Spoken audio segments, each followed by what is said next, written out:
This week on the show, we're looking at Zack Snyder being a pain in the ass, Emily Blunt's fantastic rumors, the new space race, Mystery gets Clueless, Marvel breaks TV, His Highness returns, and more right here on the JARcast.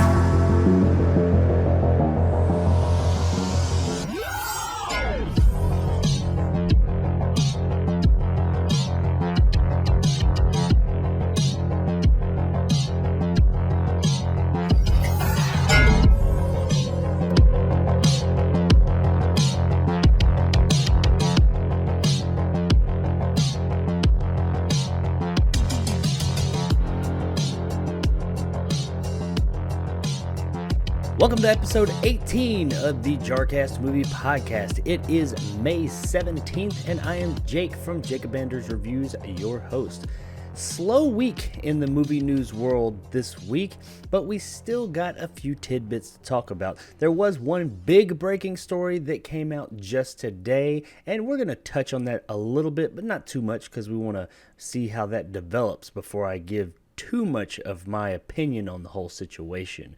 So hope everybody's having a good week. I got some really good reviews coming out this week. I'm excited for you guys to see. Hopefully this morning you saw my review for Love, Death, and Robots Volume 2. I really like that. If you're into, or if you were into Season 1, I totally think you should check out Season 2. It's not as long, it's a bit shorter, but I think you'll enjoy it. If you like Season 1, you'll love Season 2. But that's enough about that. Let's jump right into this week's news. That's what you're here for. And the first thing we're going to talk about is why, oh why, is Zack Snyder such a fucking pain in the ass? Anyone who thinks Warner Brothers is itching to greenlight more Snyderverse films beyond Zack Snyder's Justice League might want to guess again. If a new interview with Zack Snyder is any indication, the relationship between filmmaker and studio remains strained at best. Oh God yeah, it was cool to do the Snyder cut of Justice League, and that was fun and everything. But Warner Brothers still tortured me the whole time for whatever reason. They can't help it. I don't know why I'm such a fucking pain in their ass, because I'm not trying to be, honestly, the filmmaker told Uproxx. I don't want to get in trouble either, but I'm not going to sit here and let them act like that and not, look. They're the ones who have been aggressive, not me. I haven't done anything. Every day they'd turn around and do some weird passive-aggressive thing. I'm with him. I kind of, the everyday person in me, the underdog lover in me wants to side with him on this, but those words, I'm not going to lie, that last part about, I'm not doing anything. I don't know why they're always doing this. Everybody's always picking at me. That whole thing, you hear that kind of shit from people that are usually stirring up a bunch of shit. Not saying he is. I don't know. All indications point to them fucking with him nonstop for whatever reason. But anyway, that's just kind of my quick little observation on that. Let's read on. We just got a little bit more. Despite those comments, Zack is still grateful he got to finish the film. But look, like I say, I had a great time making Justice League. I'm super glad I got to finish it. Now, that's about all there is to that story. It's just him talking about, if you followed the whole Zack Snyder, Warner Brothers, and Justice League mess, you'll know that there's been this feud between them. For whatever reason, it does seem like Warner Brothers is just kind of, I think what it was ultimately, he was delivering films they didn't want. They hired him on to be the pretty much the Paul Feig of DC on their side, and he was doing his thing. He was making his Snyderverse, if you will. And, they were real divisive. Some of them, Man of Steel, were received really well. And not at first, by the way. Man of Steel was kind of controversial for a while. Still is to a degree, but now it's grown to have a lot more people. It's more positive in the conversations than negative nowadays. But then you've got Batman vs. Superman. That did not go over well. People really ragged on that one for one reason or another. The director's cut came out, and everybody said, oh, yeah, that's a lot better. We like that one more. And then, of course, Justice League came out, and that was a hot mess. However, the whole thing about him not, that wasn't his movie, nowhere near his vision. That came out, and we ended up getting the Snyder Cut, and most people agreed Snyder Cut was pretty badass. They really enjoyed it, for the most part. Everybody said it was definitely better than what we initially got with the what do they call it, the Justice League now. But the reason that I bring this up, because it is kind of, like I said, it's just him saying, yeah, they got a problem with me. I don't know why. And it is kind of shitty. And it does go into a lot more. He had all these other movies, these Justice League sequels planned that actually sounded, while some of them sounded kind of out there, they sounded interesting. They sounded fun. They sounded like, wow, we're going to get a lot of fan service and just neat new takes on stuff. And a lot of people were kind of excited when we saw this stuff. Warner Brothers is like, fuck off, no, we're not doing it. They want nothing to do with this guy. They have shot down because it went from release the Snyder Cut, they won that movement, to release I think it was release the Snyderverse. It wasn't release the Snyderverse. It's, continue the Snyderverse or whatever it is, the Snyderverse thing. And HBO or Warner Brothers was just finally like, no, okay, look, we gave a little, and now you're trying to take a mile. And I figured that something like that would happen from when they finally gave into the Snyder Cut version of this movie.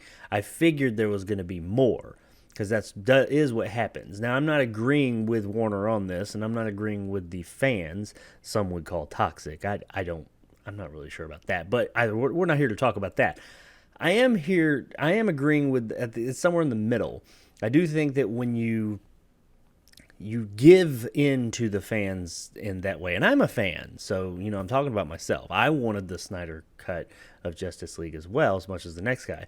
But when you give in to those types of things, when you say, okay, this was our creative vision, regardless if it was good or not, that was their creative vision, or their vision. I don't know how creative it was, the original Justice League. And you finally come up, okay, fine, here you go. You have to be prepared for those masses to say, okay, we got that. What else can we get? And what else could they get? They thought they could get them to just come back and bring Zack Snyder back and just do DC films forever. Well, they've been pretty clear cut in saying, no, we're not going to do that. They've been adamant about saying, fuck this guy. We're only doing it because we think some money's in it. And it's going to bring us HBO Max subscribers, which depending on who you ask, it did or it didn't. I don't know. I think it was a success, more or less, though. But that's not what this is about. This is about, the question has been, is Zack Snyder, are they going to bring him back to continue that universe? And he has all but said, or not all but, he has said at this point, it's not going to happen. Just give it up. This is not, when it came to the Snyder Cut, he always said, I hope it happens. I would do it. I want it to happen. Now he's saying, it ain't happening. And, the Warner has said, it ain't happening. We have a different vision. We're moving on with this other stuff that is debatable whether it would be any good or not, because there's been a lot of red flags there, and just kind of, I'm not really sure about the direction they're going. It might work, it might not, who knows. But then what I was just going to make this a kind of a cliff note, just like a little, hey, this happened. He was saying he was a pain in the ass. You don't know why. What's new? But then today, as I mentioned earlier in the show, some breaking news. This is a slow news week until today, right as I was finalizing all of the show notes. Warner Brothers has been, now I'm going to say it one way and then we're going to talk about verbiage. Warner Brothers has been acquired by Discovery now. Warner Brothers was owned by AT&T and has been for quite some time. And they bought them for like $50 million or $50 billion, I think, or something like that, a few years back. AT&T doesn't know how to run like this, like a movie studio. They're not a movie company. They're a telecom company. They wanted to get into that game, and then I think they realized pretty quick, shit, we don't know what we're doing. And they were just trying to make it work. They decided it wasn't. They've been talking about offloading a lot of Warner's stuff for quite a while now. I mean, there was even a point a few months back before the whole Bethesda acquisition that at least the Warner Media, I don't know if it was Warner Media, but it was the WB, the game side of things, because Warner Brothers, WB has a big games arm as well. They have things like, of course, all the DC games and stuff, but they have like Mortal Kombat, Injustice, all that. They got a lot of games. The Lord of the Rings games, just quite a bit of IP over there, and they were talking about unloading that. And Microsoft was in talks, and everybody thought that was going to happen, that they were going to buy Warner Brothers. This is before the whole Bethesda thing, so that whole, like, a huge accusation, a huge acquisition like that was kind of like, wow, this is insane. They wouldn't spend that much. I think they were talking about like $7 billion or something at that point. Just for that arm of it. So yeah, and then Bethesda happened. So or no, I think it was like $4 billion. 7.5 was Bethesda. But anyway, they've been trying to figure out how to offload Warner Brothers stuff for a while now, because I think they finally realized, this isn't the game for us. And out of nowhere today, they say that Discovery, this Discovery Channel, and I can't remember the guy's name. I don't have the whole story in front of me, but they're saying merged. It's a merger. Discovery and Warner Brothers are merging together. But let's make no bones about it. While the only reason they're calling this a merger is because a lot of the execs from AT&T will still be involved as far as like just monetarily. They'll be shareholders pretty much for this new venture. But beyond that, this is Discovery has absorbed, or not absorbed, they bought Warner Brothers. Like all of Warner Brothers is now owned by Discovery. Or Discovery Channel, that's what I say it is. It's Discovery. I think they just call it Discovery. I don't know, whatever. There's one guy, I can't remember his name. He runs it all, and now he's in charge of all of Warner Brothers. And they're talking about pumping shit tons of money into properties for Warner Brothers and doing all kinds of stuff. And now all of a sudden, overnight, or in an afternoon, everything for Warner Brothers has changed. They've had this whole slate that they're going to do about how they're doing all their new DC films and just other films that they have as well. And not just films, like I said, they have a large games division as well. All these things are up in the air now. I mean, nothing has been said, and that's why I'm not doing I'm not doing a story directly on this merger, because so much is still up in the air. We don't know. The main guy who was in charge there, he...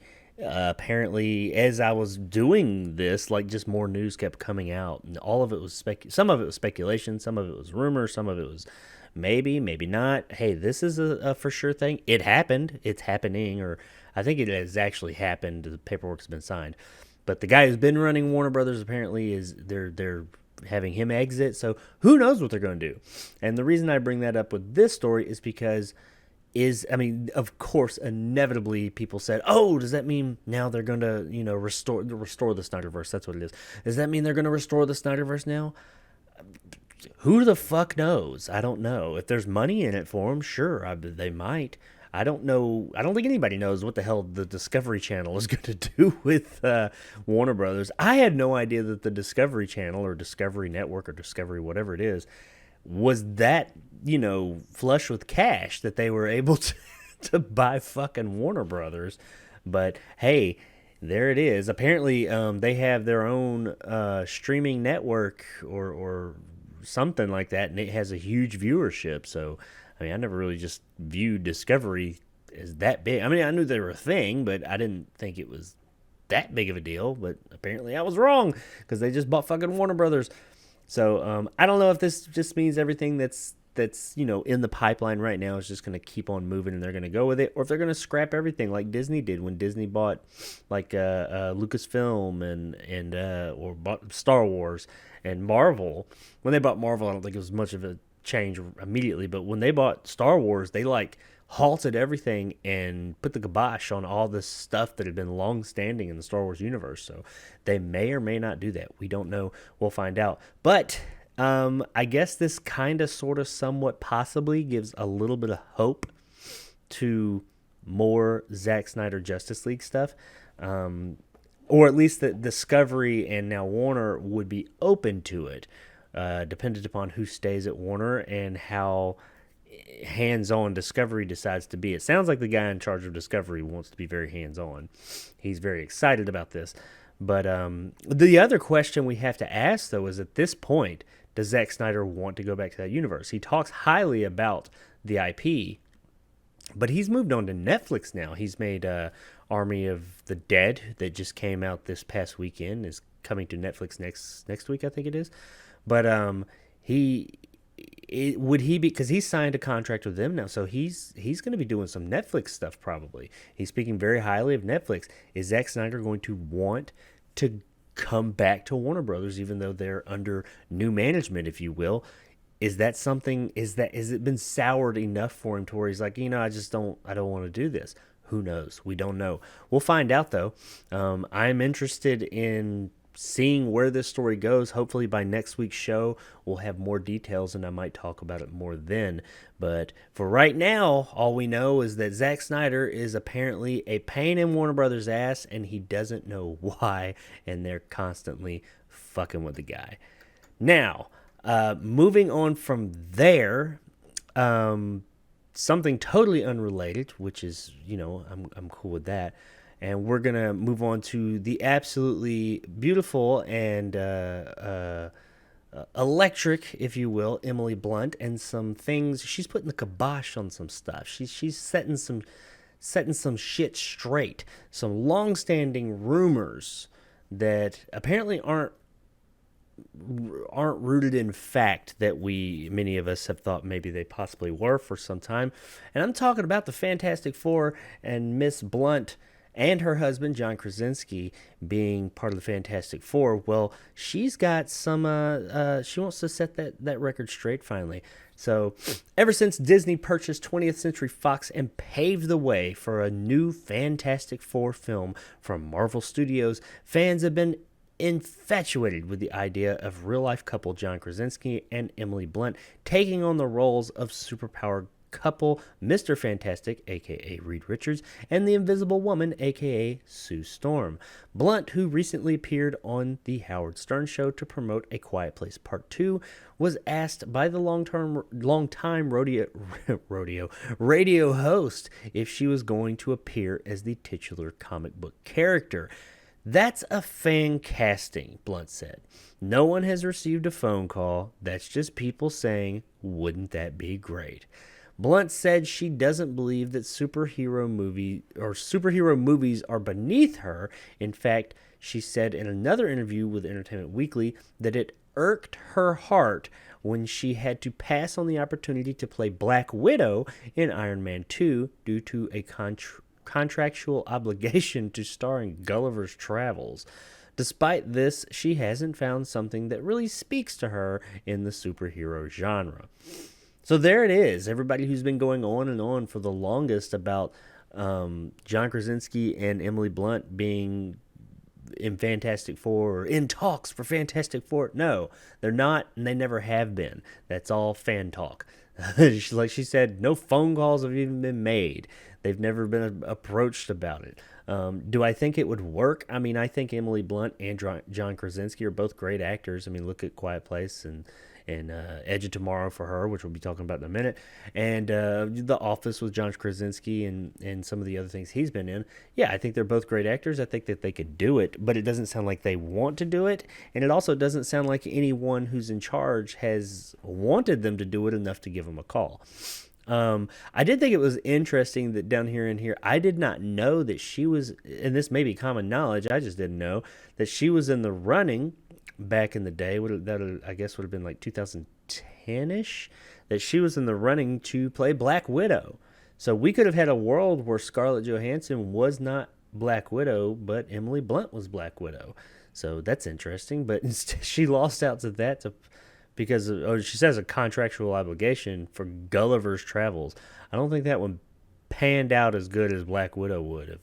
Even though Iron Man 2 wasn't the greatest Marvel movie ever made, it was one of the lesser. It definitely introduced us to Black Widow, and I think that that worked out for Scarlett Johansson. Excuse me. So yeah. Anybody who's been wondering, that's a fairly short story. Like I said, not a heavy news week, but I did think that, because you see that all the time. You go on YouTube and you see the like photoshopped pictures of like the Fantastic Four with John Krasinski's head and uh, Emily Blunt's head on Sue Storm and Reed Richards, and they usually have like Michael B. Jordan still in there because I think everybody liked him as was Flame On guy, whatever his name was, Human Torch. Everybody liked him, and then the Rock guy, the Thing. He just he looks the same regardless who's in there. So, but yeah, everybody's been going on and on for quite a while now, man. I want to say it was before Disney acquired 20th Century Fox, but because I remember hearing about this, people talking about this for some years now, man. So, but it's all bullshit. It's just fan casting. It's people hoping and wishing and praying. And Emily Blunt came in today to douse those prayers and say, or those hopes and dreams, and say, nah, it ain't gonna happen. It ain't like that. But speaking of Emily Blunt, our next story, we're gonna go right into this one for Edge of Tomorrow 2, and how she says it would be amazing, but it's probably not going to happen. While promoting A Quiet Place 2, again, Blunt said doesn't sound sure what the ultimate fate of Edge of Tomorrow 2 will be, despite praising the sequel script as amazing. Which, if you've seen the first, if you haven't seen, rather, the first Edge of Tomorrow, definitely go check that out. That movie was awesome. That was so good. It picked up a lot of steam, like on video and word of mouth and stuff years later, but that movie was amazing. It's so good.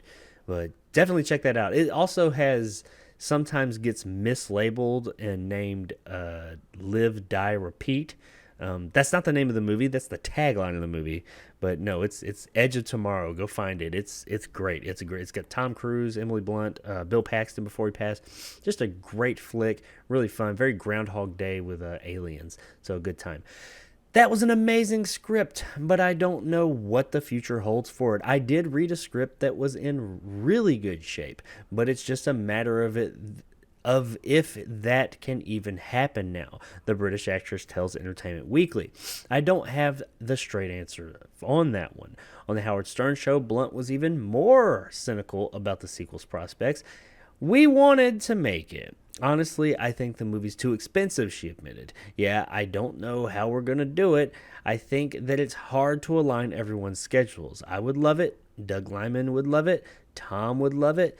We'd all love to do it, but I think until we figure out what's going on with the industry, honestly, I think we need to figure out what is the next roadmap for these kinds of films that people want to make. Plot details for the sequel haven't been made public, but Doug Liman worked extensively with multiple screenwriters on various drafts of the script over the years. A post made by Liman on his Instagram account in January of 2020 showed off the extensive work in the production offices. So yeah, Doug Liman is the director of the first one, and I guess the guy who's putting the second one together as well, if it ever happens.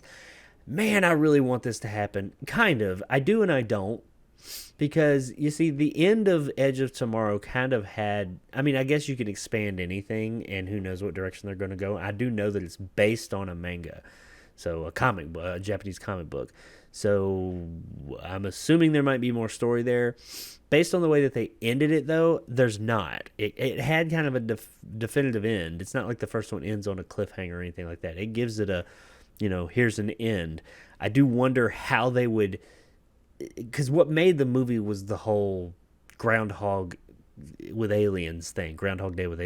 So I don't know. Would it feel? I'm worried that it would be kind of contrived if they went back to that whole thing, because at the end of the movie, that's not a thing anymore. So then what? They get thrust back into the repeating the day thing. I don't know. That just seems a bit... It seems like it could come off a bit contrived. This might be a situation where I love the movie and I loved everything about it. It was a great flick, and the idea initially of, hey, a sequel. Oh, yeah, more Edge of Tomorrow. I want it. But then I think about it, I'm like, everything doesn't need a sequel. Maybe we don't need a sequel. However, she's saying the script was amazing and it was a great story and all that. So maybe they put something together awesome. I mean, they did the first time around, so maybe they got it again. I would be interested to see it. I would definitely go see this if it ever gets made. But like she said, it's really expensive. And I do think with all these movies coming and going and people kind of, or the companies, the movie companies and production houses kind of losing their asses in a lot of these movies, that most of which were produced before, or started production at least before the pandemic. I think they're finding, oh man, I don't know if we want to spend hundreds of millions of dollars on making these movies anymore when they're just not going to recoup it. They're just pissing money away. So who knows? We'll see. I'm on the fence about this one, man, because it was such a good movie, but I just don't see where the sequel goes. I mean, if it's a prequel, maybe, because they did talk about this phenomenon happening with some other characters within that universe. I don't know. I'm going to take her word for it that it's an amazing script. She's done some pretty good stuff. I like Emily Blunt. She's pretty cool. In the movie she's in, I don't know her personally, but I'll take her word for it. And if this thing ever gets off the ground, I don't think it's going to be anytime soon. I think it'll probably be on down the road. But whenever it does finally get off the ground, I will definitely be there to see it. Now, from there, while that's all the Emily, I think that's all the Emily Blunt stuff we got this week. I could be wrong. I'm trying to think ahead. Now, I think that's it. But her co-star from Edge of Tomorrow, Mr. Tom Cruise, we got a little something for him. And this, I had not heard this, what this story is based on. I didn't know this was a thing, and I'm not sure how I feel about it, but it's a thing for sure. And we're talking about Russia. Russia is getting Tom Cruise crazy because, now bear with me here, Russia's plan to film a movie in space this year is moving full speed ahead as actress, I'm going to butcher all these names by the way, Yulia Peresild and filmmaker Klim Shipchenko have been selected to star and helm the project respectively via BBC. Russia's Roscosmos Space Agency, Roscosmos. We're going to go to Roscosmos. Roscosmos Space Agency has announced the two artists will travel to space October 5th. The movie, which has the working title Challenge, tells the story of a female surgeon's mission to perform an operation on a cosmonaut too ill to return to Earth immediately. According to BBC, Russia's Roscosmos Space Agency says that Peresild and Shipchenko have undergone both a medical and creative selection process. Their space flight training is to begin no later than June 1st and will include centrifuge and vibration test flights on a zero-gravity plane and parachute training. Russia's plan to send a film crew to space in 2021 was first revealed in late December 2020. The announcement went viral as the Russian production will become the first narrative feature shot entirely in space, beating an earlier announced U.S. production with Tom Cruise and his Edge of Tomorrow director Doug Liman. Cruise's $200 million space movie was announced May 4th, 2020. The actor is partnering with NASA and Elon Musk's aerospace manufacturing company SpaceX for the movie, which is currently being written and will include major action sequences shot aboard the ISS station. What the fuck?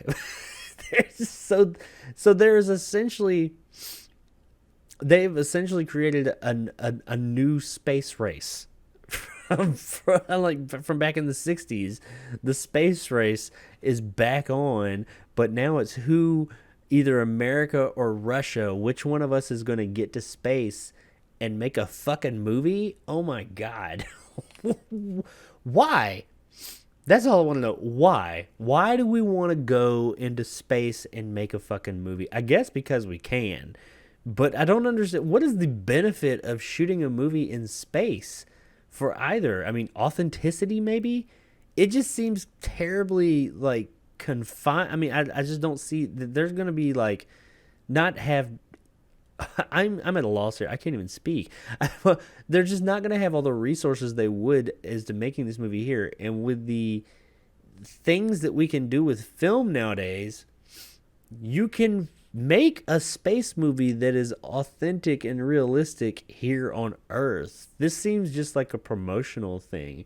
Like, no, but our space movie is made in fucking space for real. I mean, so what? I mean, look at things like what is it, Gravity? That movie with Sandra Bullock. It took place in space. It wasn't, as far as I know, it wasn't shot in space. So, but it was believable. I mean, tons of other movies take place in space, especially nowadays with all the special effects wizardry we have. I mean, you can make a space movie. You don't have to go to fucking space to make it. That's like saying, hey, I want to make a movie about a volcano. Let's go make a fucking volcano erupt and like be in it because that's authentic. I don't get the fuck. I mean, admittedly, it's kind of neat because it's space, but I don't see the purpose of shooting a movie up there. How is the movie going to benefit in any way? I just don't get it. I mean, who knows? Maybe both these movies will be amazing. I mean, the Tom Cruise one, they said is going to cost $200 million in today's world where movies are getting released directly to streaming stuff. So, I mean, obviously it wouldn't come out until like probably at least a year from, no, more than that, I'm sure, with that type of filming and everything. So, I mean, I feel like a large portion of that $200 million budget is going to getting their asses in space. I just don't think that taking your cameras up to space and setting up like normal is just how it'll work. I mean, how do you get a fucking film? Have you seen the ISS station? I've seen like video of it. I got a VR program where I can go in there and you can, dick around in there and float around like it's real, real pictures of it, and it's made like you're in the station, and it's not big. There's not a lot of room in there. I mean, cameras are big. They're gonna go in there and shoot a whole fucking movie, like a legit narrative driven Hollywood movie, well, Hollywood and Russian movie, in space. You're not gonna have a lot of like movement and options. Your options are severely limited. I don't get it. I don't understand why, but admittedly, even though I don't understand why, I can say that it is cool. I mean, I'll be one of the first in line to go watch the authentic space movie. And, if anybody was going to do it, when I read that Tom Cruise was going up to do it, I wasn't surprised at all. He's probably going to fly the fucking spaceship to get up there, too. And they're going to film that. They're going to film. He's going to learn how to fly a fucking spaceship. I guarantee he's going to fly that motherfucker. He ain't riding coach. Fuck that shit. He ain't riding shotgun. He's Tom motherfucking Cruise. He's driving that bitch. He's driving Elon Musk's rocket all the way to the fucking moon or wherever the hell they're going for this thing. So, look forward to that. I guarantee you. It's going to be in the fucking trailer, too. I mean, look at the new Top Gun. He learned how to fly a fucking fighter jet. That's all, like, in the trailers. That's all him. Like, legit taking off in a fighter jet and flying that motherfucker around. This motherfucker's crazy, but I love it. He's like the good kind of crazy. Hell yeah. You go, Tom Cruise. He's like in his mid to late 50s at this point. And he's just living his best life. And now the Ruskies are coming, and they're coming to like get to space before us. I don't know. I wonder once Tom Cruise got wind of this, I wonder if he was like, no, make it fucking happen. We're going to space. They're going when? October 5th. We're going October 3rd. They're probably going to both be up there at the same time. You're like out the window, the porthole of wherever station they're in. You'll like see the other people. Or they'll both be on the ISS station because it's like a international station. So they'll be like on one pod or whatever. And they're little film crews, they'll be at the same time. They'll use the same crew and everything. I don't fucking know. Probably not. But so the space race is on again, but this time to make a fucking movie. That's the world we live in now, people. That's the world we now live in. Space race to make a movie. Yeah. So, moving past the second space race, we're going to talk. We're going to take it back. That's the future. We're moving to the future with that. Now we're going to jump on back to the past, and we're going to talk about a sequel that's coming to a movie that did pretty well. I saw it, and I quite enjoyed it. And who am I talking about? Well, I'm talking about an offshoot of one of the most famous characters out there around in our age. Not really, he's of a different age, but People know who he is. I'm talking about Enola Holmes and how she is coming back. Millie Bobby Brown is returning to reprise the titular role of Enola Holmes 2, a follow-up movie that's heading to Netflix. Writer Jack Thorne, his Dark Materials, director Harry Bradbeer, Fleabag, and actor Henry Cavill are all coming back as well, with Cavill reprising his role as Sherlock Holmes, the master detective and older brother to Brown's Enola. According to The Hollywood Reporter, the sequel will continue the adventures of Sherlock and Mycroft Holmes' rebellious teen sister Enola, a gifted super sleuth in her own right who often outsmarts her famous siblings as she runs about early 20th century London. There's no hard plot details, nor are there any clues about which of author Nancy Springer's books might be serving as the possible jumping off point for Enola's new adventure. The first movie was a success. At least Netflix claimed it was a success, according to the streamer. 76 million households decided to watch it in its first 28 days of release after it came out in late September last year. But, as you probably know, Netflix metrics are not comparable to traditional viewership numbers because Netflix considers it a view when an account stays on a title for just 2 minutes. We have no way of knowing how many people bailed in the first 5 minutes or what percentage of people who started it ever actually finished the movie. Mary Parrott, Alex Garcia, and Ali Mendez will produce Enola Holmes 2 with Millie Bobby Brown and her sister, Paige Brown. Cool, okay. Right on. I love Sherlock Holmes. I have for a long time, long before this movie, and long before long before Benedict Cumberbatch was Sherlock Holmes. I've always been a Sherlock Holmes fan for like the longest. My mom got me into Sherlock Holmes years and years ago. And so when Enola Holmes came out, I honestly, when I first heard of this movie, the first one, I wasn't really that hyped about it. I think I did a review for it. I'm pretty sure there's a review for Enola Holmes on my channel. I'm pretty sure there is. Go check it out. I know I watched it. I honestly cannot remember if I reviewed it or not. I may have. But I enjoyed it. It was much more enjoyable than I ever expected. I thought it was going to be some trash throwaway thing or some, women are better than men, man-bashing movie or something, which I'm not into that. I'm not into any sex bashing the other or any people bashing anybody. I think we should all just get along and be equal. But I thought it was going to be something like that, and it wasn't. It didn't do any of that. Yeah, sure, she outsmarted her older brothers, and people tried to point to that and say, look, they're making it, saying they're dumb and she's smart because she's a woman. No, it wasn't like that. I didn't take it that way. She was the main character. Of course she's going to take the spotlight because it never made her brothers look dumb. It never made them look foolish. It just showed her kind of play on some of their hubris and how, they would...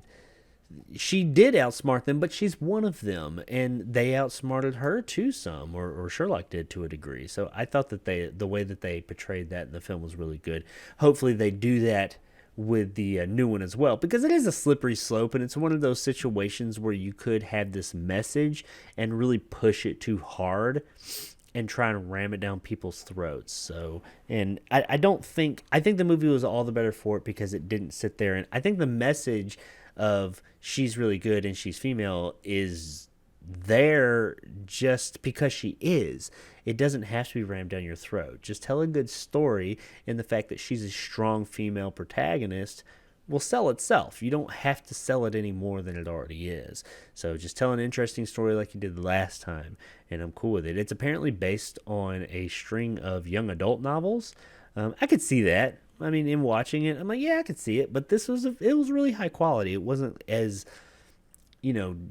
kind of mindless or just tied up totally in some like love triangle that other YA novels are. It was really entertaining. I really enjoyed everybody's portrayals in it. Henry Cavill's in it. Everybody knows he's my man crush. I'm straight as an arrow, but you know what? If I was gay, he'd have won. But I enjoyed everybody in it. I enjoyed all the portrayals. I enjoyed the movie. So I am looking forward to the second one. Not really much more to report there. Further in the story, it does talk about what it could be about, but there's no concrete details. Nothing's been said. No one knows if it's going to be. I assume it will be based on one of the books. I am not familiar with the Enola Holmes books, so I can't say what those books are about, if they're any good, if they're not. I just know that it is based on them, and I have no idea if this will be based on a specific book in the series and or which book that will be. But I do know that I am looking forward to seeing it because I did enjoy the first one. Now, moving on from Netflix on over to Disney Plus.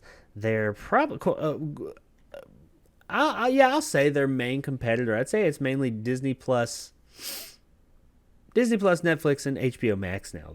They're all doing pretty well. But let's talk about TV. We're going to get away from movies.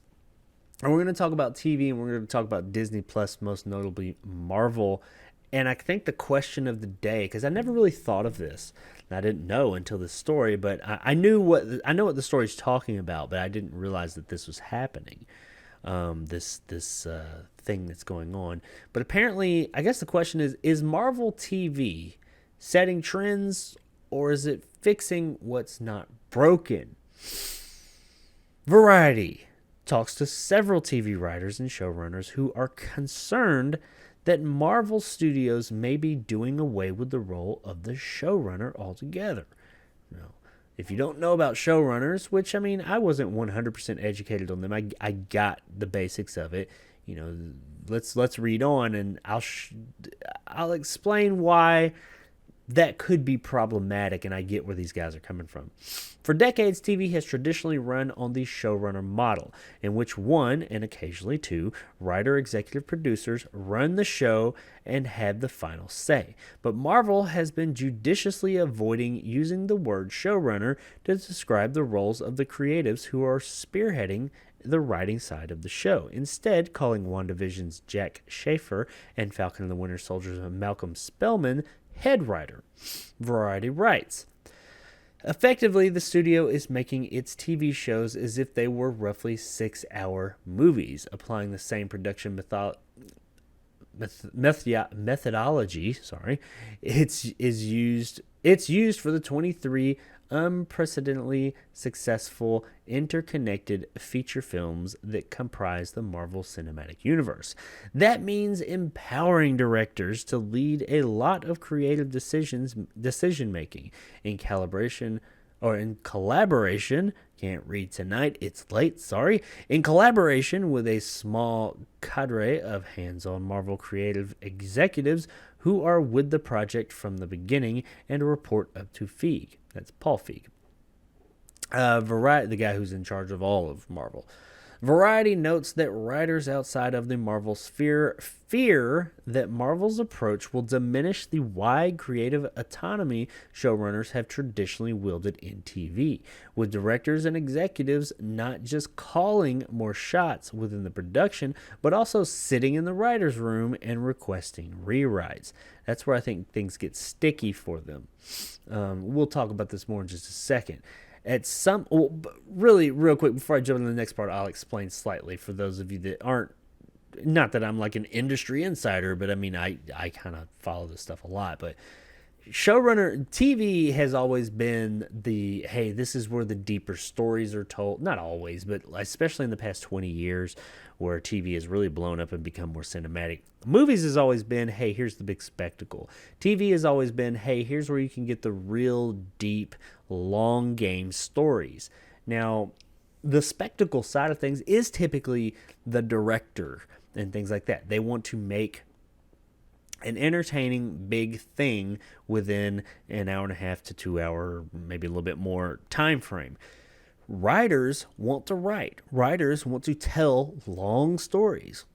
And that's why TV has been that bastion of hope for them. That's where they go to tell these long, big, not drawn out, but more expansive stories. And writers in the TV universe have been in charge more. When you hear showrunner, which all shows have a showrunner. It's usually the guy or girl, or woman rather, who is in charge. They're where the buck stops. They make all the creative decisions. They don't make the creative decisions, but they approve of all the creative decisions. And it's worked well for TV. That's why we've ended up with some great TV that does focus on the stories a lot more than just the spectacle. That's what TV's been, and it's worked out wonderfully until apparently Marvel came along. So moving on. At some point, it'll bite them in the ass when it comes to recruiting top-shelf writer talent, a writer of elevated genre TV told Variety. If you're a mid-level writer getting a giant bump to run a Marvel show, of course you're going to do it. But if you're an experienced showrunner with multiple shows under your belt, are you going to work under those conditions? Probably not. One Emmy-winning writer noted that Marvel shows do have a showrunner. It's Paul Feig. Which is fine, I just wouldn't want to work that way, that's all. And there's the concern that the collaborative process that involves both the head writer and director will eventually end up tipping in the director's favor. Like in movies, within the circles I run in of writers, there's an absolute concern about people returning to the idea that is the filmmaker that makes the story special, not the writer, the showrunner said. Okay, so what they're saying here is that they're afraid because, like in movies, the director or the producers have the vast majority of the power. The writer kind of sets the outline, and then they take that, and they may go by it, they may not. But at that point, usually, unless they invite the writer on and ask their input, they don't have much input on what's going on. Unless asked, unless allowed to, they're not. It's not up to them. Now, in TV land, the writer holds all the power. The showrunner is one of the writers, usually a head writer or something. And the directors come on for usually only like one or two shows here or there. So everything comes to the writer. So they get to, they're much more interested in the story, not necessarily just the spectacle of it all and just the overall thing. They're interested in the story that they're telling, and they want to tell that story. And that's why TV has been the way it is. I think that there's a place in the world for both, and that place is showrunners on TV and directors and spectacle-minded folks. Not saying they can't tell stories. I think you guys get what I'm saying. In movies, in that more short form yet bigger thing with movies. And it has worked for a long time. And I'm not one who's like, oh no, change, be afraid. But this is a change that doesn't sound like is needed. It sounds like everybody's really happy with where TV has been for the past 20 or so years. And it's just getting better. Now they're coming in here and throwing this monkey wrench in that could potentially, if it catches on, be problematic, because now you'll have directors and producers and other people that, like they said, are going to want to come into the writer's room and not only sit in, but all of a sudden start saying, no, you should do this, you should do that. While it is a collaborative process, you got to have somebody who is the final say. And it can't be Paul Feig. I mean, nothing against Paul Feig. I think he's doing well, or he has up to this point at least. He's doing a good job with the Marvel Universe. He's tied up with all that other shit. This guy's got a lot on his plate. He can't be there every day running each individual show. So, yeah, on set, there or in that production, there has to be someone who wields ultimate power, who is like says yay or nay. This is or is not going to happen. I will or will not accept your idea. And if they give it to the director, directors are usually much more about right there, that moment, that thing they're directing. They're working on a TV show. In a movie, that's great. It's the whole thing. In a TV show, usually it's only an episode or two. They're not worried about the big picture. They're worried about their thing. And that's their job. They're supposed to. And that's one of the reasons that the writers have been in charge, because the writers are worried about the entire deal. They're worried about where it's going from here, what it's going to be, all the story beats. TV is where things go to expand and tell stories, tell deeper, broader, more expansive stories. That's not what directors are there for. No, I don't think that Marvel needs to. Well, Marvel can do whatever the hell. Marvel and Disney can do whatever the hell they want, and that's up to them. but I don't think that this is a good way for the industry to move in. And this isn't that old school, oh no, don't change what ain't broke kind of way. No. Or don't change things because it doesn't need to be changed. No, this isn't something that needs to be changed. It's not broken. It works really well, in fact, and they're coming in and breaking it. And I will point to these two Disney shows, which I omitted that part, but there is a part in this article where it was a more opinionated part of it, which I do omit the opinionated parts usually and just give the facts. I try to, at least. The person said that they have two very highly successful, great shows under their belt with WandaVision and Falcon and the Winter Soldier. That's debatable.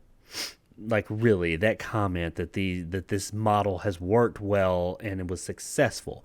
WandaVision and both these shows, WandaVision and Falcon and the Winter Soldier, I feel like were successful not because they were or were not good. We'll talk about that in a minute. But let's say regardless of the quality of the shows, narratively and from production standpoint, that's not why they were successful. They were successful because they're Marvel properties. And Marvel, as of right now, is gold. You put something Marvel out, people are going to watch it. That is what it is. Or MCU. You put something MCU out, people finna watch it. You got known Marvel characters, not just characters, but the actors who play them in the highly, highly popular MCU series or movies on TV. People are going to watch it. It is what it is. You got the Falcon and the Winter Soldier. You got WandaVision.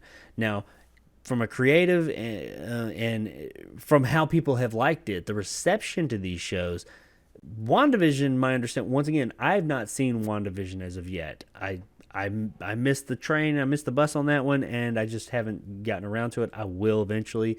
My understanding, it actually sounds like the more interesting of the two, by the way, to me, but my understanding is that half the show is kind of what's going on here, but not like the good kind of mystery what's going on here, more of a it's, come on, let's get going. And then the other half of the show picks up and gets good, but also it had some stumbles as well. Fine, I'm not asking for it to be perfect. Now, I can comment on Falcon and the Winter Soldier. I didn't like that show. I thought it had great production values. It looked fantastic. And I would have, much like this article said, 6-hour movies, I would have believed that was a movie. If I walked in on that, I'd be like, oh, which Marvel movie is this? It looked like a movie. It was very much like their Marvel movies from a production standpoint, quality standpoint. But narratively, it was a fucking mess. And maybe that, and from what I hear, WandaVision's kind of a mess narratively a lot too. In a lot of places, at least. If not, I think it comes together eventually, but it starts out real shaky. Like, at least half the show is a mess. I know for a fact Falcon and Winter Soldier that show was just a mess. It was all over the place. And that probably has something to do with them, or at least partly, switching this whole thing up. No, you're telling long-form stories. Let the writers, it's worked for so long.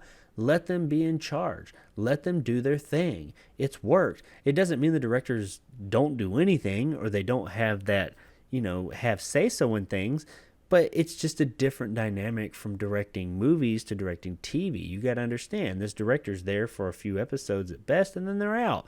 This guy or girl is here every day. This is their baby. They're going to make sure it's right. They should be in charge. Or worst case scenario, someone should be named. Someone should be told, you are the showrunner. There should be a showrunner, regardless of who it is, so that someone, it sounds like with Falcon and the Winter Soldier, there was no definitive person there to make the decisions that needed to be made, and that's why that show was disappointing. And it's not just me. A lot of people have said it was disappointing to them. If you loved it, great. I'm happy that you loved it. But for me and for many others, it just didn't do it for me. It was messy. And that's what I'm afraid this runs to by not having a showrunner and just allowing everybody to just kind of, it's real vague as to who's really in charge. You got to have a leader. You have to have the head of the serpent. Without that, the body doesn't work. So I think that's what happened here. Or you had too many heads, too many cooks in the kitchen, that whole thing. And it kind of, I'm not a fan. I mean, from what I've seen that's come of it, and also just of the idea. I know that the TV model, the showrunner model works, and it works well. So why change it? I don't understand why even attempt to change it. But it's Marvel, it's Disney. As I've said many times, they're going to do what the fuck they want to do, good or bad. And people are probably going to buy it and eat it up either way. So there's that.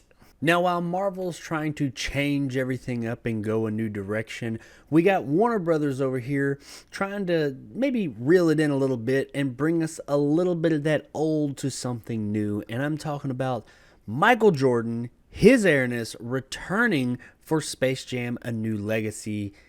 Kinda, sorta.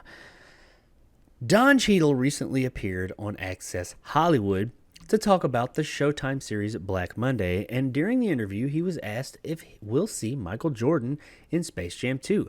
Don Cheadle confirmed Michael Jordan is in the movie. But after a pause for Access Hollywood interviewers' excitement to die down, he added, but not in the way you'd expect. So now we're left wondering exactly what that means. Now, for those of you that don't know, Don Cheadle is playing the villain. He's the villain.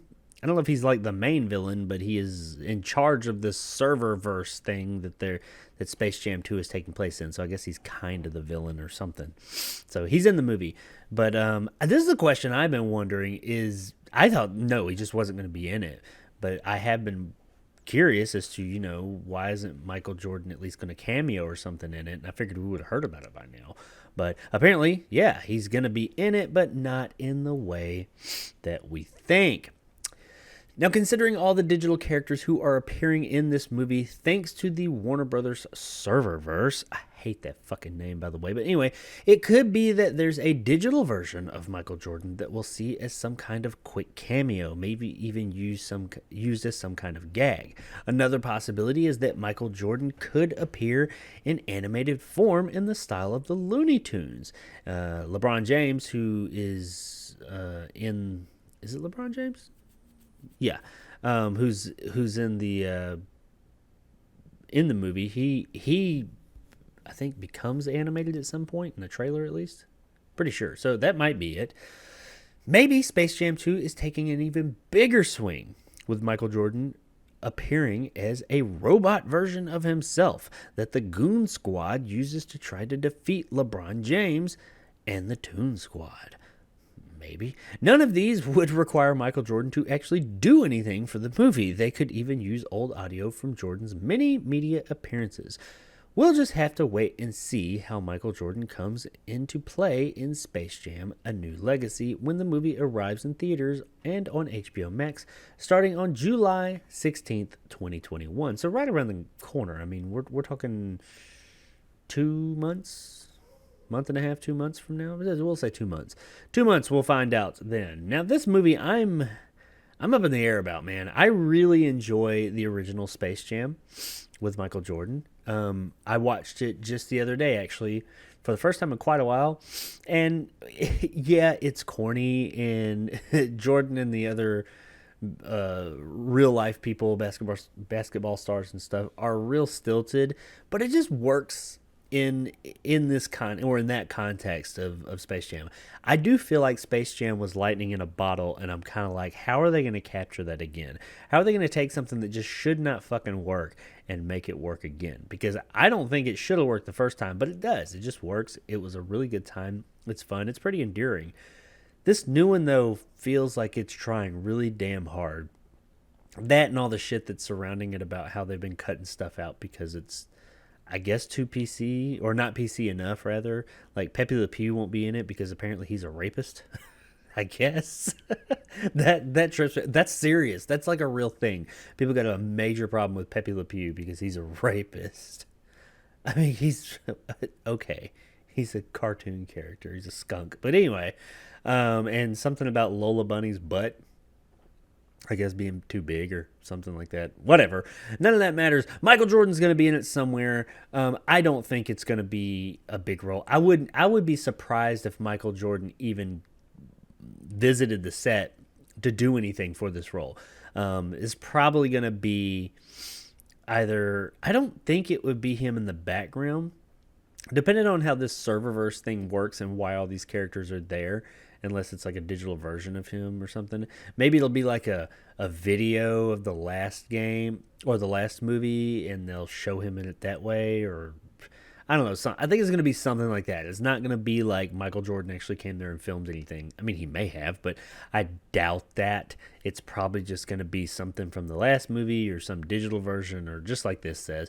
Now, whether it will be a robot who actually plays a more major part in the movie and plays on the opposing team, that could be cool. I mean, because that was, maybe the Goon Squad this time makes or recruits Mecha Jordan or something like that to compete against the Toon Squad. I mean, that would make sense because he whooped their ass last time. I don't think it's those same ones, but he won the day last time.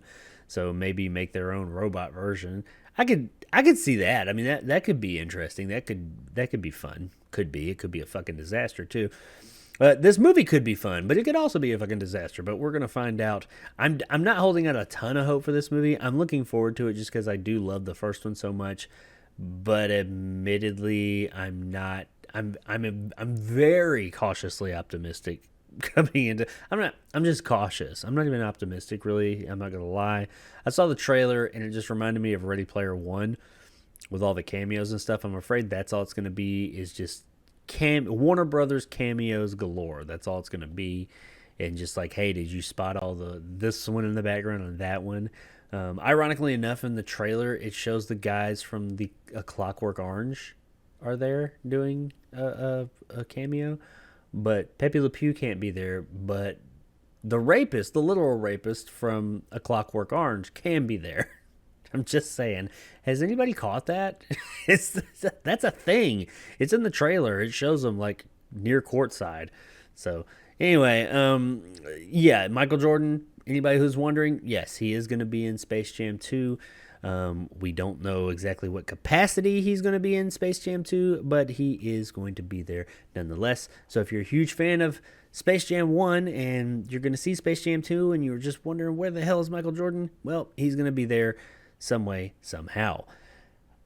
Okay, so for our last story of the night, this is, as with many of the other stories this week, besides the whole Warner Brothers thing that happened late in the game, this is a small story, and really it's almost a non-story. It's just what could have been, and I think it just shows how just weird and out there and somewhat out of ideas the people in quote-unquote Hollywood are. And I'm talking about a reboot, or at least an attempted reboot of I guess a classic. This movie's never been my thing, but I know a lot of people have lots of reverence for it. I'm talking about Clueless, and how Clueless was they were trying to get a Clueless mystery or murder mystery reboot. Yeah, that Clueless. But I guess fortunately it got the axe.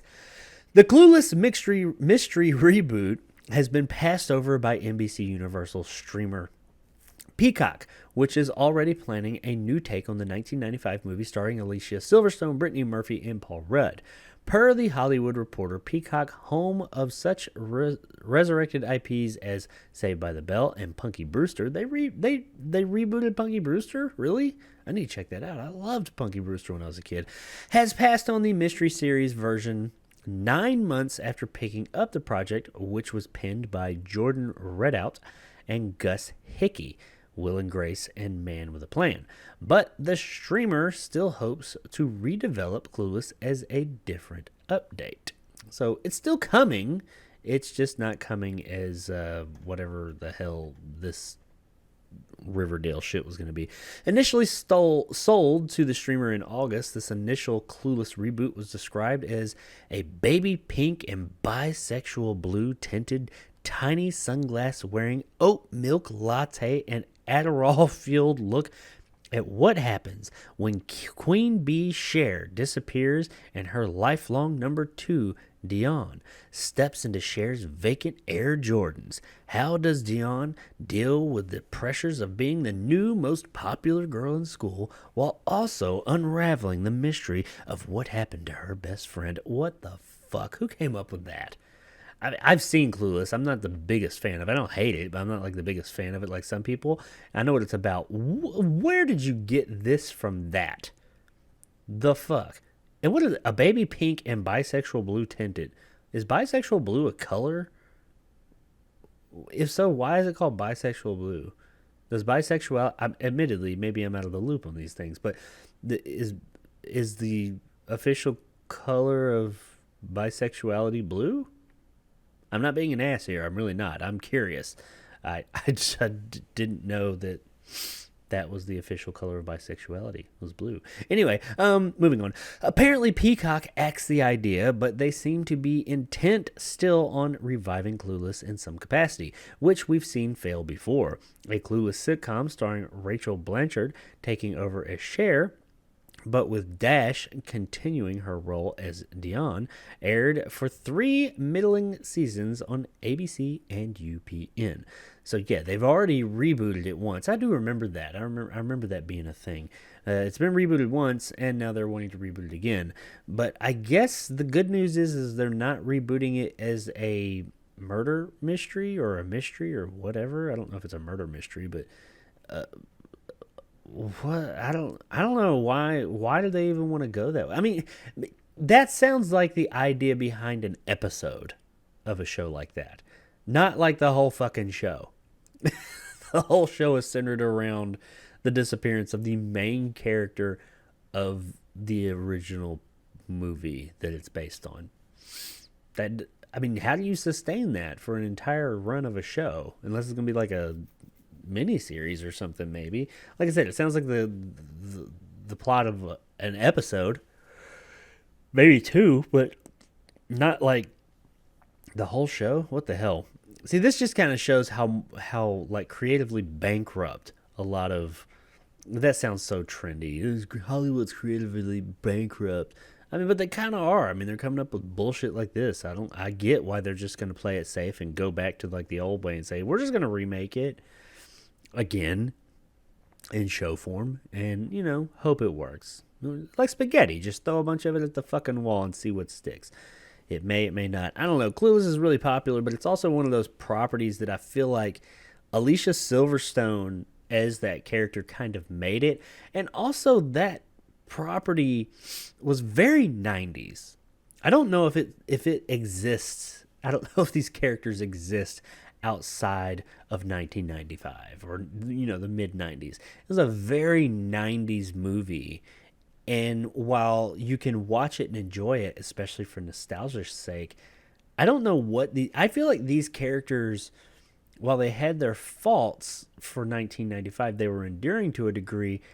I feel like they would be very unlikable people nowadays. The way they would be written now, and these types of people, these characters in real life, they would not be likable people now. And I don't know if I want, and I don't think if the people from the original 1995 version want to see a movie with those kind of characters in it.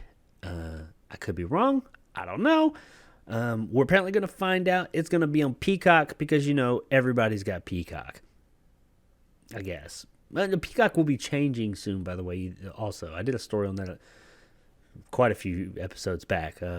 It's going to be becoming Paramount Plus, I think is what they're calling it, sometime this year. So Peacock will go away. That's a terrible fuck. I mean, I know what Peacock is. That's their bird, the mascot or whatever. That is not a very enticing sounding streaming service, though. I don't know anybody who has Peacock. I mean, that's not that I know of. Nobody's talking about it if they do. So, I don't know. I know there's some big shows that are coming to the service. By then I think it'll be called Paramount Plus. But they ain't there yet. I mean, not that I've ever heard of. Nobody ever talks about it. So, but if you're a Clueless fan, get ready for your childhood or at least your nostalgia to be ass raped by a peacock, because here it's coming. It's incoming, and I do not see good things happening for this show. But who knows? Maybe it'll come out and it'll just be like the greatest show that no one ever was expecting. All right, so as far as the news goes this week, there was some other news stuff going on, but that's all I wanted to talk about because I don't want to talk about that other negative bullshit. This week, the only other things going on per the past few weeks, like it's been kind of normal now, nothing coming out really Tuesday and Wednesday like we get sometimes. But Friday, May the 21st, we do have Riders of Justice, which looks pretty cool. I have a review coming on my channel this week. The Dry, which also looks really good. I am going to be watching that. I have not seen it yet. I may have a review for that. Won't be this week. It'd be next week if I did. New Order. I don't know anything about that. Dream Horse. Nothing about it. And Pink.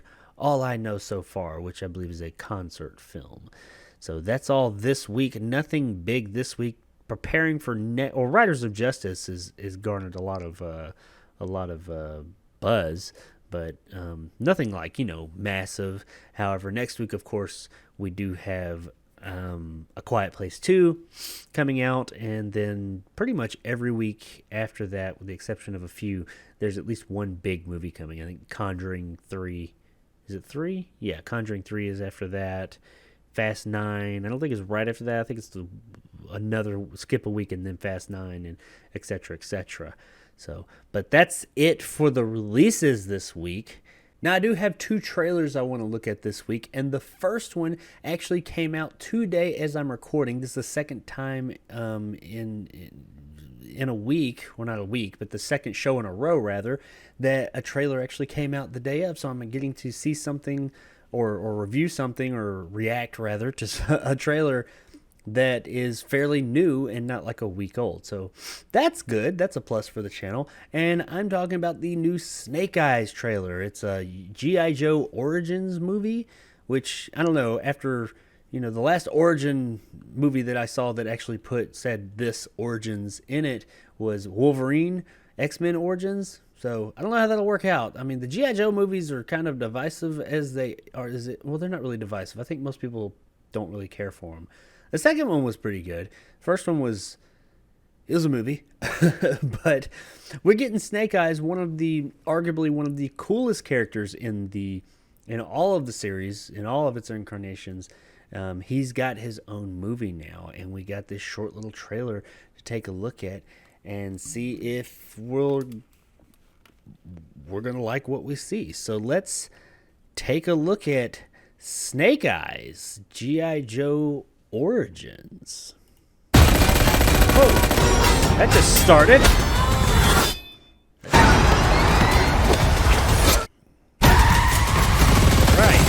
All right. Okay. Every warrior has a beginning. Just came out the gate swinging, I guess. I'm on a new level. For 600 years, Oh, they got that our song. ninja have brought peace to the world. That song was in something else. I'm on a new level. I need The warriors Shang-Chi like trailer? you. Join us. What do I have to do? The journey from here is yours to decide. Who's the other ninja? Snake Eyes? I can't remember the other guy's name. But that is just the beginning. I'm on a new level. That's it? I'm on a new level. July 29th, only in theaters. Okay. Well, all right, so that's all we got. I was expecting a little bit more than just that. That was more of a teaser trailer. It doesn't... Oh, okay, I guess it does say official teaser trailer. So that was the teaser trailer. This is my teaser trailer reaction. Not much to react to there. I mean, it looked... it didn't show much, man. The action looked cool from what I saw, because that's about all it showed. We're going to get origins of Snake Eyes. I mean, I remember Snake Eyes from the cartoon series I watched as a kid. I watched the original G.I. Joe when I was a kid all the time. And I remember Snake Eyes always being that mysterious, badass ninja guy. And there was the other one, I cannot remember his name. He's usually the white ninja. and he was always part of the Cobra Commander or Cobra, whatever. They're just Cobra, I guess. I don't remember his name off the top of my head, but he was. I think they were brothers, or maybe they meant like brothers by like working in for or coming from the same like clan or whatever. I don't know. I guess that's what we're gonna learn here, because I didn't really ever know much about Snake Eyes. I mean, he looks cool. He was always that cool, mysterious guy. And I mean, as we can see, like here, the design, his suit and everything, he looks badass. He looks really cool. Do we need a whole fucking movie to tell us about him? I don't know. Hopefully it's better than the other G.I. Joe movies we got. Even, admittedly, the second G.I. Joe, the one with The Rock, I think it was called Retribution or Retaliation or something. I'm pretty sure. Retaliation? I don't know. The second one that had The Rock in it. And I think Bruce Willis was in it too. That movie was alright. I mean, it wasn't great. But it was dumb, fun, entertaining for the night. From what I remember, I could watch it now and be like, oh, this is fucking terrible. But I mean, okay. Was anybody asking for this movie? I mean, nothing on this teaser trailer really jumped out at me and said, you've got to fucking see this. But I guess I don't hate it. I mean, the action, what we saw of it, looked cool. They're jumping up all Matrix style in between trucks and stuff with swords and all that. I don't really understand why he uses a sword in a world of guns. But, you know, there's lots of movies that do that. That's a complaint that could be lobbed at tons and tons of different protagonists throughout the history of movies. So, yeah, there's not really much I can say about this thing, man. It's just, it had a good look, I guess. It looked like a Marvel movie. It really did. It looked like a fucking Marvel movie. So what can I say? And I'm pretty sure that song that it started in the background, which I'm assuming will play heavier in whenever the actual full trailer comes out for this thing, that I'm on a new level. Wasn't that in Shang-Chi? The Shang-Chi trailer, I think it used that, or something. Something recently used that same song. I could be wrong, but whatever. Anyway, yeah, G.I. Joe Origins or Snake Eyes G.I. Joe Origins. Okay, sure. I'm interested to see the next trailer. I can't say I'm interested to see the movie as of yet. I'll see it either way, but I can't say that I'm like interested to see the movie. I am interested to see the next trailer though. I guess we get to see how Snake Eyes becomes Snake Eyes, which I didn't ever know that we needed to know that, but I guess we did. We just didn't know that we did. So after that, you know, extremely detailed trailer, I do have one more I wanted to take a look at. Now this one arguably is more interesting, or the idea of it is at least. I didn't know this movie was coming. I knew they were making another movie in this franchise at some point, but I didn't know it was already made and that it was coming out so soon. It's coming out real soon. We'll find out here in a minute, I suppose.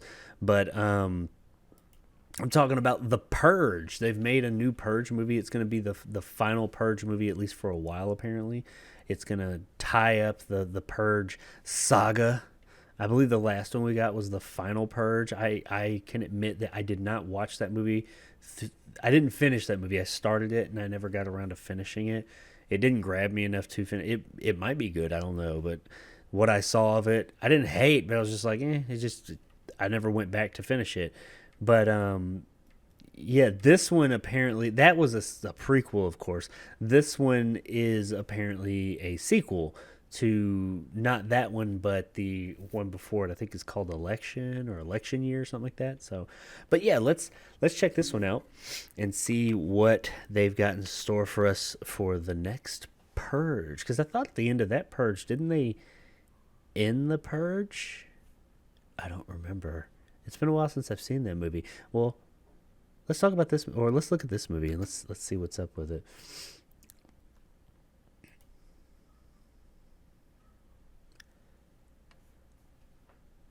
So here's The Purge, or The Forever Purge is what it's called. The annual Purge will conclude in 3, 2, 1. Okay, some Purge shit. Oh, there's the Purge Thank horn. you for your participation.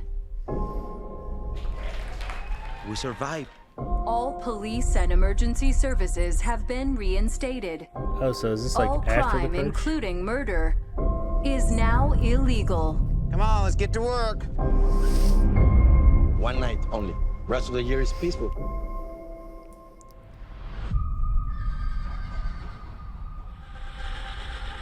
So this is after the Purge. The day after or whatever?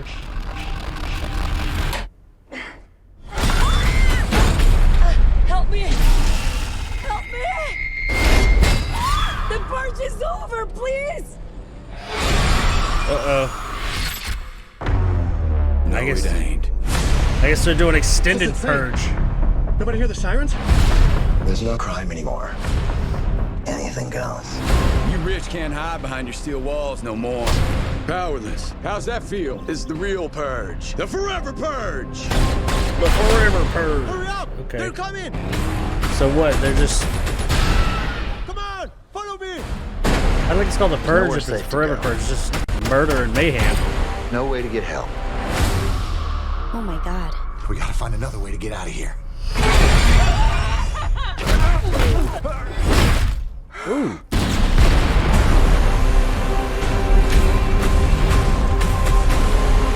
This country's gonna collapse. So...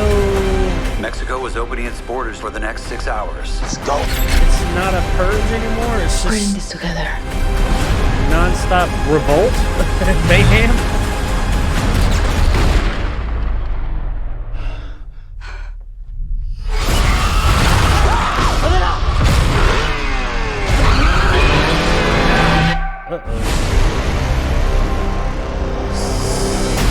¡Quiebres este marrano! English! Speak! Does this translate? July 4th. Of course. Of course it's July 4th. Well, all right. The Forever Purge. Well, that was more trailer than we got with the last trailer we watched a few minutes ago.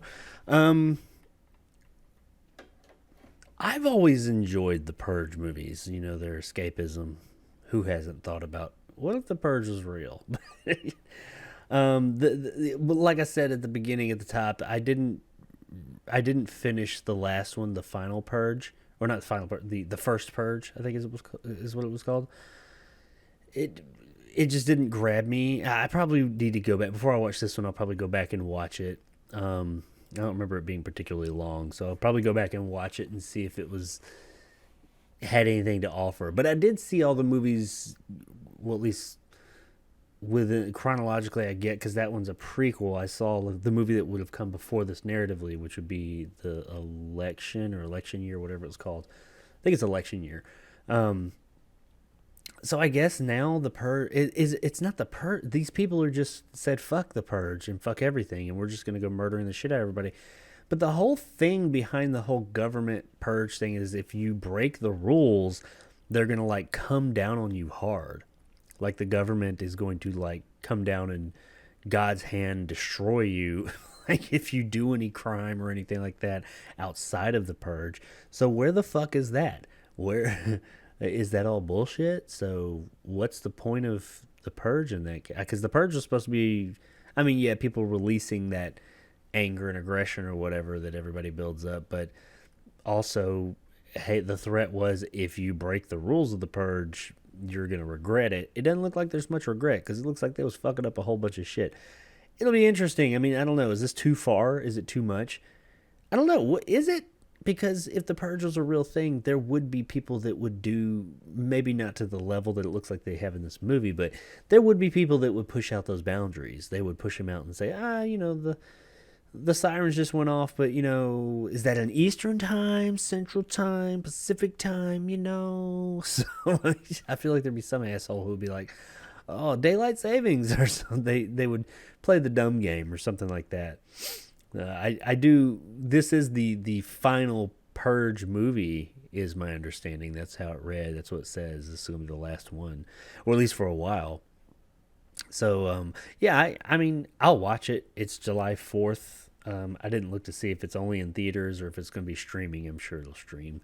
If it's in theaters, I guess I'll go see it there. But it looked like a Purge movie. That's it.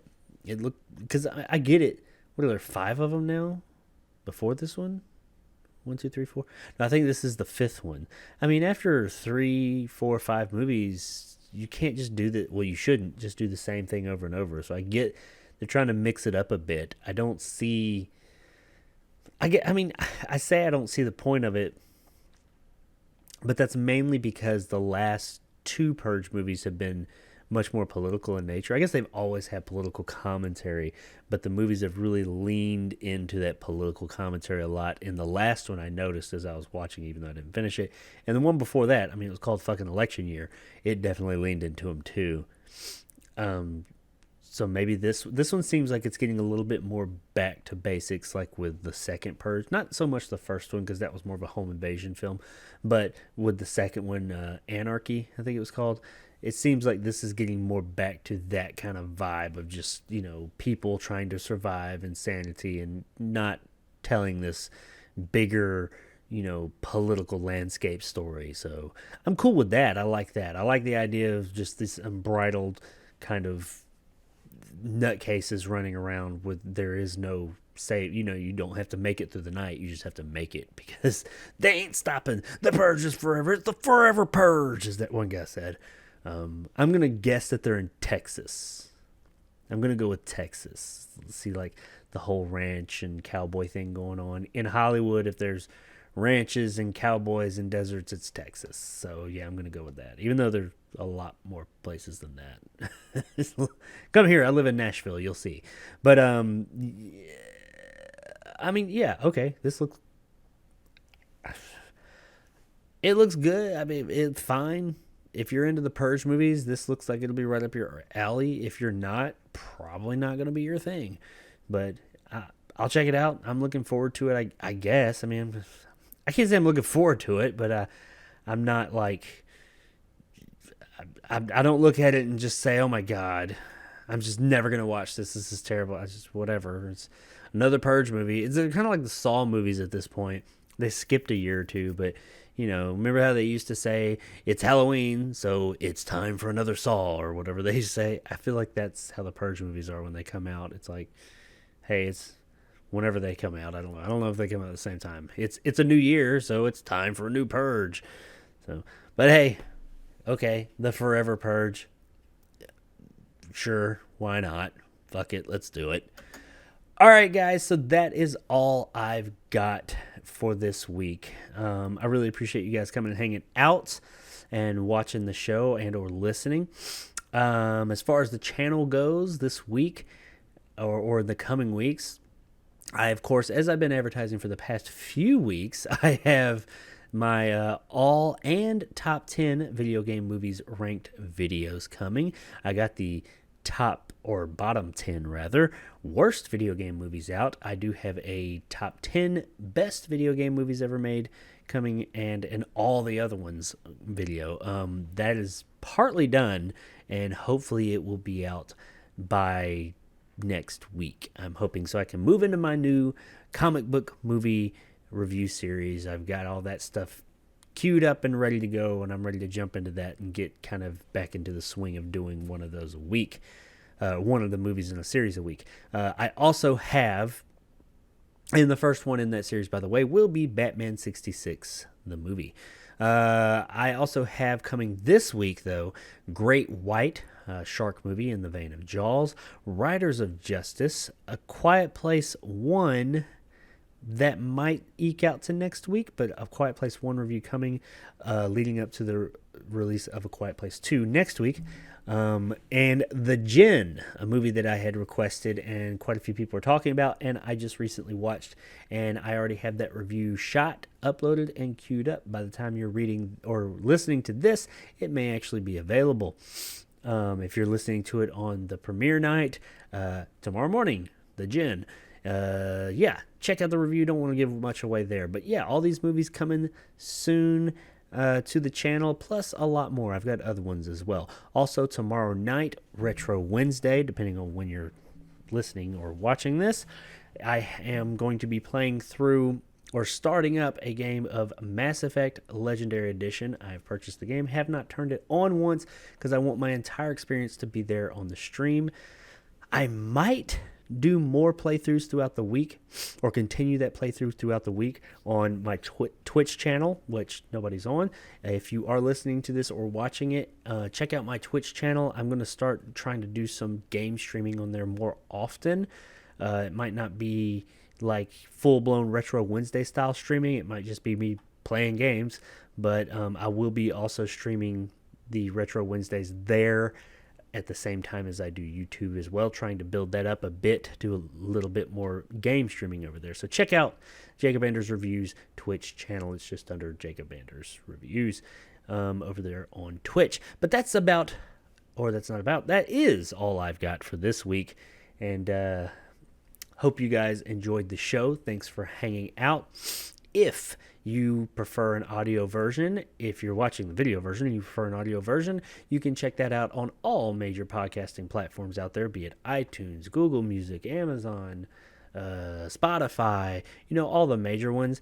If you are looking for it on your podcast provider of choice and it does not seem to show up there, throw me a message either on Twitter at RedNeville2 and in my DMs and let me know, hey, it's not on there. I want to get it on there. Can you put it on there? And I can get it on there, whatever it's called. It's on most of them, but there's a few that I don't have it on because nobody's really said anything about it.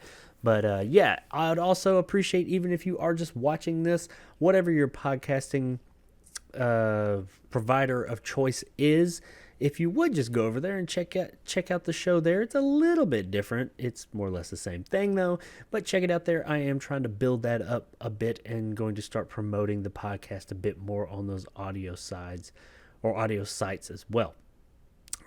Beyond that though, thank you all for watching. Check out the channel for more reviews coming this week from all the ones I said and more. Got a couple of surprises as well. And that's about it. I really appreciate you guys hanging out, and I will see you all next week.